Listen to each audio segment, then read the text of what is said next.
देश भर में लगभग में 1 महीना सवा महीने से कंटिन्यू मेरे प्रोग्राम चल रहे हैं, हरिनाम संकीर्तन यात्रा और सत्संग। रेत की ज़रूरत रेगिस्तान को है, सितारों की ज़रूरत आसमान को है, लेकिन बापूजी की ज़रूरत तो सारे हिंदुस्तान को है, सारे विश्व को है। करोड़ों करोड़ों साधक बापूजी के चरणों में जुड़े हुए हैं और बापूजी के आने के बाद सारी दुनिया भी बापूजी के चरणों में आएगी, क्योंकि बापूजी के भक्त कहते हैं अरे निंदा को कुछ तो है मेरे बापूजी में, वरना आज भी यूं ही बापूजी की दुनिया दीवानी नहीं होती। कि ये वो लोग डरते हैं बापूजी से कि बापूजी अगर बाहर आ जाएंगे तो इनकी सत्ता खतरे में पड़ जाएगी।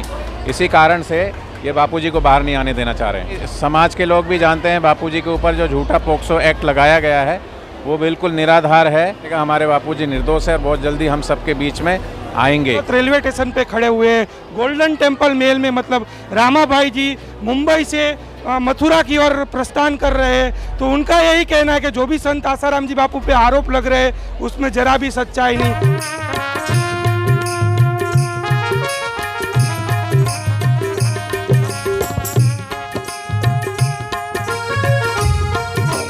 सूरत रेलवे स्टेशन पे खड़े हैं तो बात करेंगे रामाभाई से। रामाभाई कहाँ के लिए निकल रहे हो? मैं अभी मुंबई से आ रहा हूँ। मुंबई में करीबन 8 दिवसीय हरिनाम संकीर्तन यात्रा और सत्संग था। कल मथुरा में एक विशाल संकीर्तन यात्रा है और फिर परसों जो है सागर में भंडारा चल रहा है, वहाँ गौशाला है वहाँ पर, तो वहाँ पे भी हरिनाम संकीर्तन यात्रा है। पूरे देश भर में लगभग में 1 महीना सवा महीने से कंटिन्यू मेरे प्रोग्राम चल रहे हैं, हरिनाम संकीर्तन यात्रा और सत्संग। रामाभाई बापू करीबन 10 सालों से जेल के अंदर है, उसके बावजूद मतलब सेवा कार्य निरंतर जारी है बापू के द्वारा। बिल्कुल, बापूजी के जो सेवा कार्य हैं वो पहले से भी और ज़्यादा सेवा कार्य हो रहे हैं, क्योंकि समाज के लोग भी जानते हैं बापूजी के ऊपर जो झूठा पोक्सो एक्ट लगाया गया है वो बिल्कुल निराधार है। अब समाज के लोग भी अच्छे से समझने लगे हैं कि राजनीतिक षड्यंत्र हुआ है और विदेशी ताकतों ने और हिंदुस्तान की ऐसी जो सरकारें हैं उन्होंने जानबूझ करके बापूजी की बढ़ती हुई ताकत को देख करके, बापूजी की बढ़ती हुई जो छवि थी और समाज के अंदर सभी नेताओं को झुकना पड़ता था, तो बापूजी का जो वर्चस्व इसी तरीके से दिन ब दिन बढ़ता चला जा रहा था। तो उसके लिए इन्होंने एक पोक्सो एक्ट कानून पास करवा करके और झूठा इल्ज़ाम लगाया। 2008 में टारगेट किया गया गुरुकुल को टारगेट करके गुरुकुलों को बदनाम किया गया। जब वहाँ से 2013 तक कुछ नहीं हुआ तो उसके बाद फिर इन्होंने इस तरीके का चारित्रिक लांछन लगा करके बापूजी के ऊपर, जो कि निराधार है, किसी ने कह दिया, कहने मात्र से इतनी बड़ी सज़ा सुनाई है।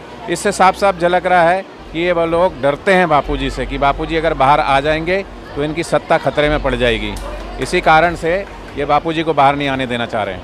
तो रामाभाई क्यों जरूरी है संत आसाराम जी बापू की रिहाई आज? देखो, आज समाज में जो छोटे छोटे बच्चे हैं, इंटरनेट और मोबाइल का युग है, सही से मार्गदर्शन नहीं मिला, माता पिता परेशान है, स्कूल के लोग परेशान हैं कि बच्चे आज कहाँ जा रहे हैं। इंटरनेट और मोबाइल के युग में बच्चों का इतना चारित्रिक पतन हो रहा है, खान पान इतना बिगड़ गया है, रहन सहन बोलचाल भाषा।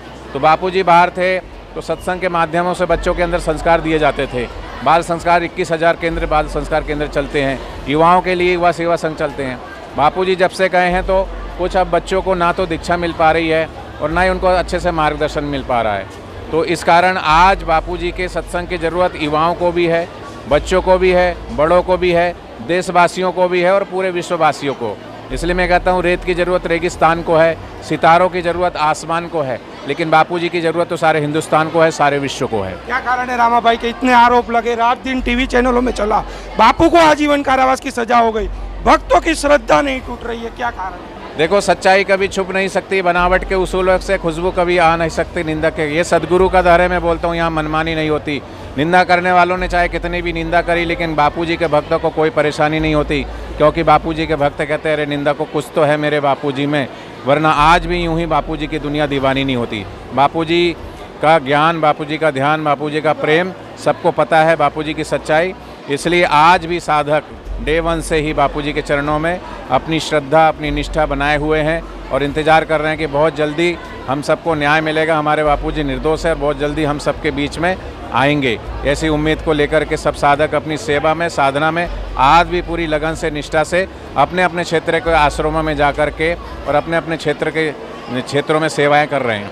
मतलब आरोपों में कोई सच्चाई? बिल्कुल कोई सच्चाई नहीं है, 1% नहीं, 1000% कोई सच्चाई नहीं है। ये तो पोक्सो एक्ट जानबूझ करके कोई भी किसी के ऊपर आरोप लगा सकता है। कोई कह दे कि भाई बस कहने मात्र से इस तरीके का आरोप जानबूझ करके ये एक्ट जो है लाया गया है। और खाली बापूजी नहीं, ऐसे कितने सारे लोगों के ऊपर इसका जो हथकंडे की तरह इस कानून का दुरुपयोग किया जा रहा है। तो ये तो पॉक्सो एक्ट पे भी संशोधन होना चाहिए, इस पर भी बदलाव होना चाहिए। अगर कानून बनता है तो वो कानून समान मात्रा में सबके लिए होता है, एक पक्षी नहीं होता है। दहेज प्रथा का कानून बना, दहेज प्रथा के कानून के ऊपर कितने कितने लोगों को जेल की सजा काटनी पड़ी। ऐसे ही पॉक्सो एक्ट बनने के बाद इसका तो दुरुपयोग हो रहा है, इस्तेमाल किया जा रहा है हथियार की तरह। तो इस पर भी संशोधन होना चाहिए। मतलब बापू आएंगे, 10 सालों से भक्त इंतजार कर रहे हैं, बापू आएंगे भक्तों के लिए। बिल्कुल आएंगे, बापूजी की तपस्या ही रंग लाएगी, ईश्वर से न्याय अवश्य मिलेगा।